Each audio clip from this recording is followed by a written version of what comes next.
Hey guys, how's it going? Welcome to episode 2 of my vlog following my move in Movember journey. Thanks to everybody who has commented, liked, sent me messages, or donated. Especially, thank you all very much. Thanks for keeping me accountable. Today's run was a bit rough. The legs were a little bit wobbly after yesterday. I felt like jelly. The run was okay. I did 5.5k today. My pace was incrementally maybe 0.1 of a second better than yesterday, but any progress is good. Music-wise, I really just listened to a lot of really random 90s pop like Natalie and Imbruglia, the Spice Girls, even stuff like Coolio, Snap, Rhythm is a Dancer. So although it wasn't the world's most motivating music to run to, it certainly took my mind off the pain. I'm definitely certain that the neighbourhood would have gotten a really good laugh because I looked like somebody driving a manual for the first time. I'd run, stop, walk, run, stop, and walk, and it kind of just would have looked like somebody driving along, stall. So for anybody that lives in the Bayside regions or Edithvale or Aspendale, you're welcome for the laugh.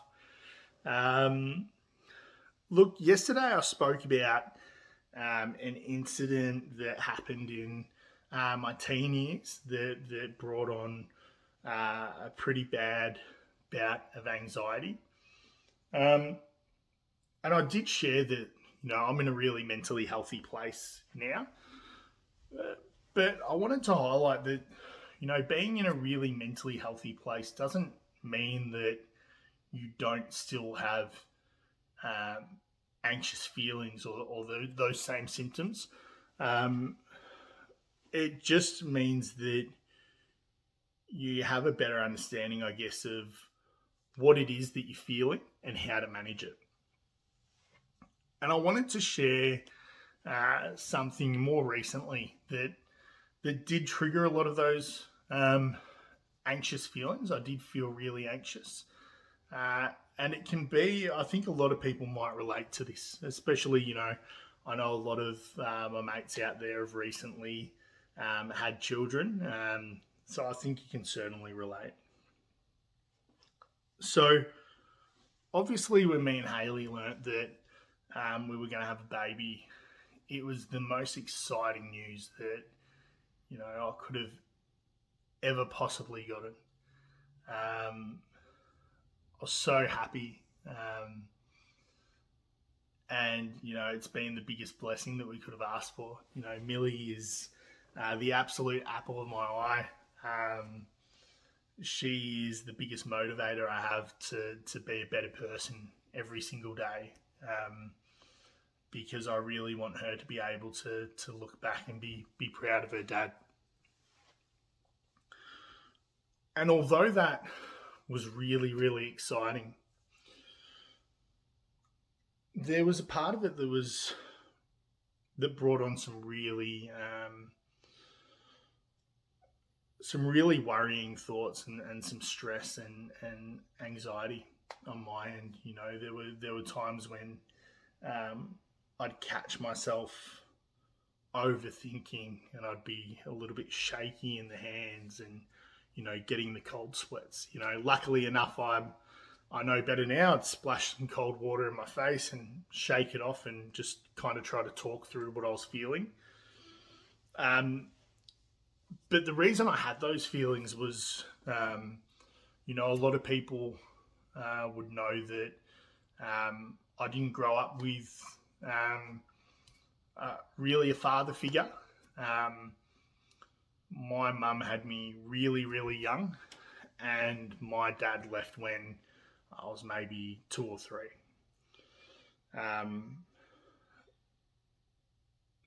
the father figure that did come into my life, um, unfortunately, although he was a really great bloke when he was sober, um, was incredibly violent when he was drunk. Um, so much so, that for um, most of my life, I there were times where I wasn't so sure that, you know, as a kid I would have even made it to high school.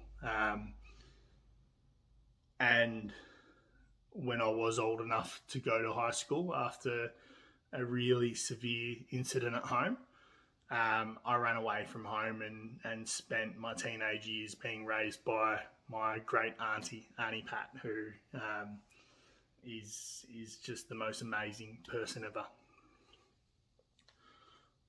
So,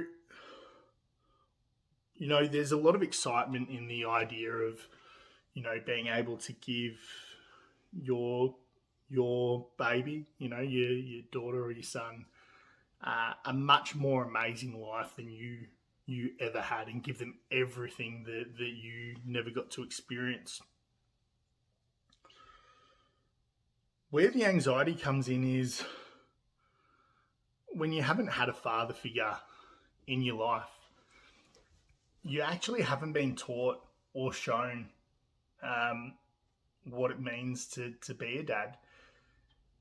We not only that, but it was the start of COVID. We didn't have a huge physical support network that we could rely on. And although I did my best to never show it, it really stressed me out because, again, you can. I'm sure every parent goes into it going, I'm going to be the absolute best parent I could ever be, and I'm going to learn from the mistakes the mistakes that were made by my parents, and I'm not going to make those same mistakes. But those parents that made those mistakes probably went into parenting the same way. Um, so it really did bring on, a lot of a lot of stress, and that mixed with the happiness was just this really big roller coaster of emotion. The beauty of my earlier experience and the ability of having perspective is that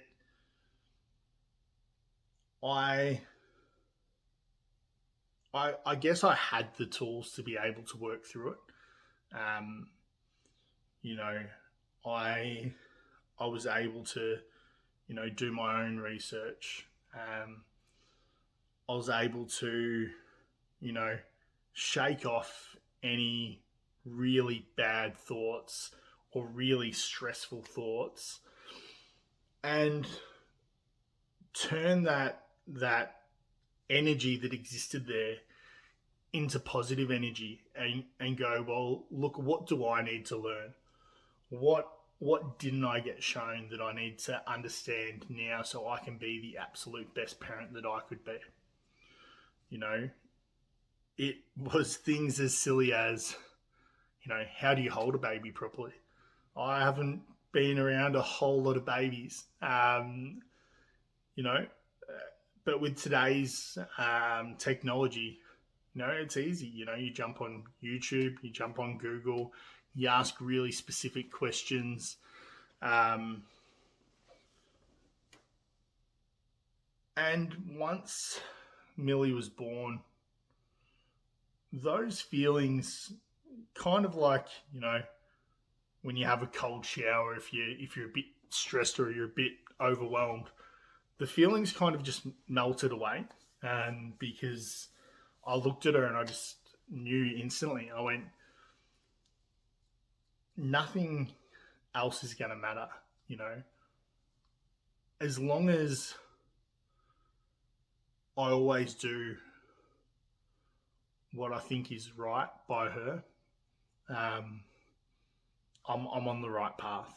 Um, and luckily enough, through my adult life, I have, got some really good mates and colleagues who are parents, who I leaned on really early. Um, but the main reason why I wanted to share this story is because, you know, again, those early feelings of feeling anxious, being worried about whether I'm going to be able to be a good parent, worrying about things like I don't know what a good parent, looks like. What should I be doing? Um,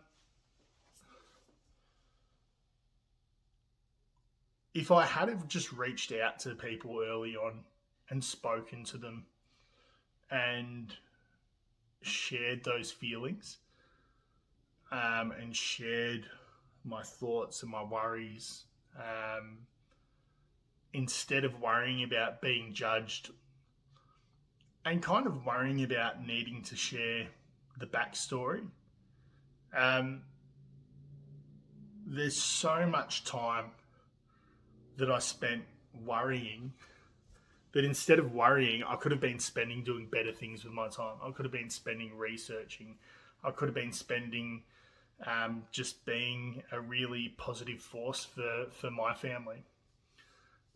So, look, for anybody that, has recently found out they're going to be a parent, for anybody that is a parent and is, having some of those anxious feelings now, I encourage you, just reach out to somebody and talk. Um, I'm always here. I really encourage anybody that,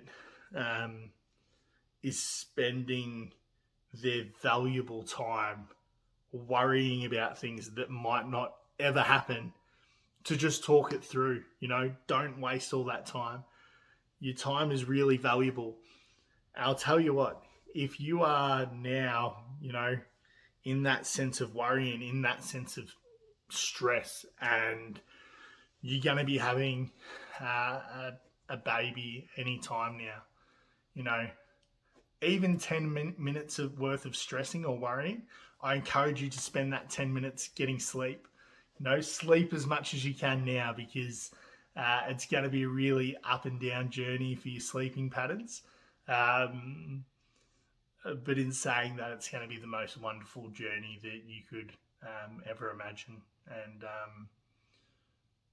all those stresses and worries, if I can say one thing that'll encourage you to not think about it, is that all your child will need from you is love and your time. So, look, hopefully that helps anybody that, might be feeling anxious about becoming a parent soon. As always, the link's in the bio. Make sure that you continue to donate. If there's any topics that anybody would really like me to touch on, feel free to reach out. But outside of that, hooroo, have a really great night. And yeah, look after yourselves. Cheers.